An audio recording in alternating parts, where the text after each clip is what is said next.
Hello and congratulations on getting access to this video course on how to optimize your videos before making your YouTube videos live. So this is video number 1, which is the introduction to YouTube search engine optimization. So I want to first start out by saying the goal is to focus on doing the right amount of keyword research and video file automation before actually uploading any of it to YouTube. So essentially this is all about what most people forget about doing before making their YouTube video live. Because if you think about it, most people think about, okay, what do I do after I upload this video? They don't really think about what they have to do before making it live. So this is not about what you can do afterwards, as that is a totally different focus, but rather before. So besides simple optimization, you really need to know that YouTube ranks the videos that people watch the longest. Meaning, let's say for example that we have a 10-minute video. YouTube looks at that video. They look, yes, at the likes, dislikes, and comments, but they also look at, okay, do people actually watch most of this video? And based on, let's say, 1,000 views, how many of those 1,000 views actually watched either 50% or 100%, or how many minutes total? 1,000 times how many minutes was watched. So they really look at how long people watch the videos as a whole. Meaning the more viewers and the longer that they watch, that will get you ranked up further and further up. So instead of focusing on, spammy tactics, tons of backlinks and all of that, our goal here is to really focus on the user experience. So what I want to do now is give you a quick overview of what's inside this video course. This is, of course, video number 1. Video number 2 is going to be about competitive research, or in other words, researching your competitors to kind of get a better idea of why YouTube is ranking those videos. Video number 3, we'll talk about highly searched keyword terms and how you can find those for your product or service or whatever you're trying to promote. Video number 4, we'll talk about your title and your description. Video number 5, we'll talk about video file optimization. So we're going to optimize the actual file because each file has essentially information in it. And of course, video number 6, we'll talk about why your thumbnail is important and how to make it professional and good looking. And video number 7, we'll talk about video length and why that matters. We talked briefly about it just now, but I'm going to dive in deeper in that video. And of course, last but not least, I'm going to give you a secret tip on how to outrank your competitors in video number 8. So before we get started, I want to talk about what you need to have in hand. You're definitely going to need your product or service and an idea of the niche that you're targeting. You also need to have a video that is ready to be uploaded. And with that said, let's move on to video number 2. Hello and welcome back. This is video number 2. So let's talk about competitive research. You see, the best way to understand how you can rank better is to know what is already ranking in your niche or your market. So what we want to do here is we want to analyze the videos that are on the top. And I want you to specifically look at what titles, what descriptions are they using, and what thumbnails are they using that are eye-catching. And what is the user experience like when you click through those videos? So let's go ahead and do some competitive research. So for the sake of making sure that we find YouTube videos that actually relate to promoting a product, what I want to do now is just to pick a product out of the blue and let's take a look at YouTube. So one product that I've been using for a while now, which has been really awesome, is called the Instant Pot. It's basically a pressure cooker that cooks food at a really fast rate. So what we're going to do is we're going to hop on over to youtube.com and we're going to type in Instant Pot and see what we get. So I'm not going to click enter just yet because I'm interested in getting an idea of what kind of potential keywords that we could rank on or what potential videos that we can create. And we'll talk more about this in the next video. But for now, let's just do some basic keyword brainstorming, and then of course, do some competitive research. So Instant Pot, we got Instant Pot recipes, we got Instant Pot ribs, Instant Pot roast. So let's just click here and see what we get. Now we can see how to use Instant Pot has 316,000 views right here. Instant Pot chicken, top 6 easiest things to cook in your Instant Pot. Perfect for beginners. All right. So let's just take a look at the top 3. So let's go ahead and open those up. And let's analyze them. So the first one is this one here. And let's pause the video. We'll skip the ad. All right.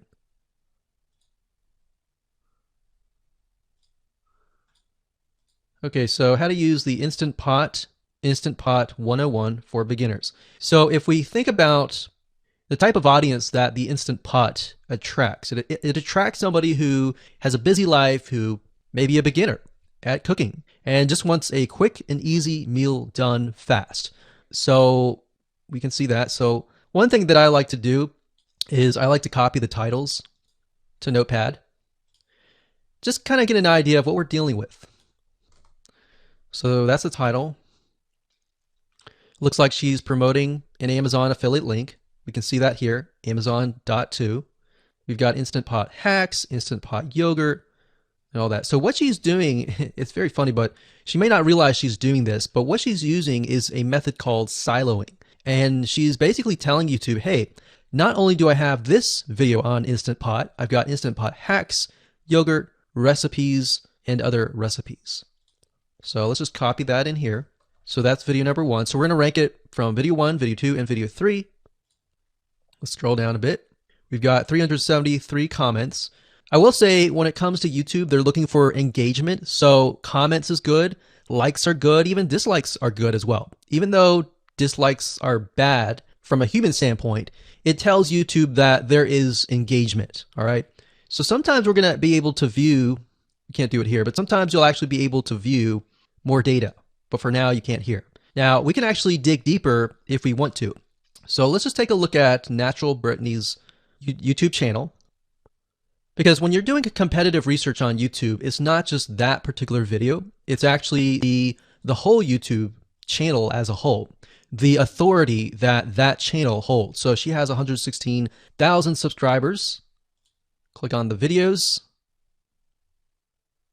She has a good amount of videos that talk about anything, looks like from cooking, from budgeting, from grocery, a lot of very similar videos.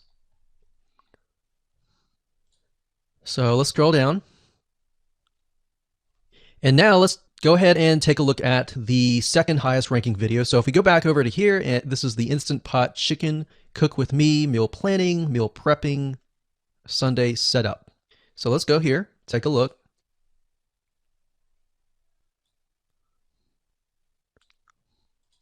Okay, let's see here.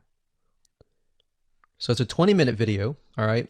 And it has 658 likes, 5,000 views. If we take a look at this video here, this has 320,000 views and 7,000 likes. Now, notice how it says 13 minutes here, and notice how it says 20 minutes here.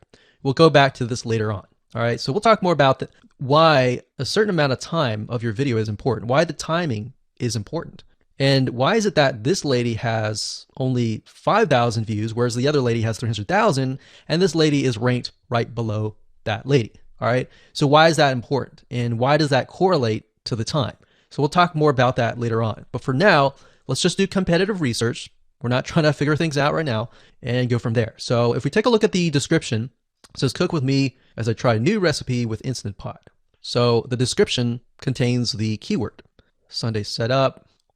Looks like she's got some Amazon links.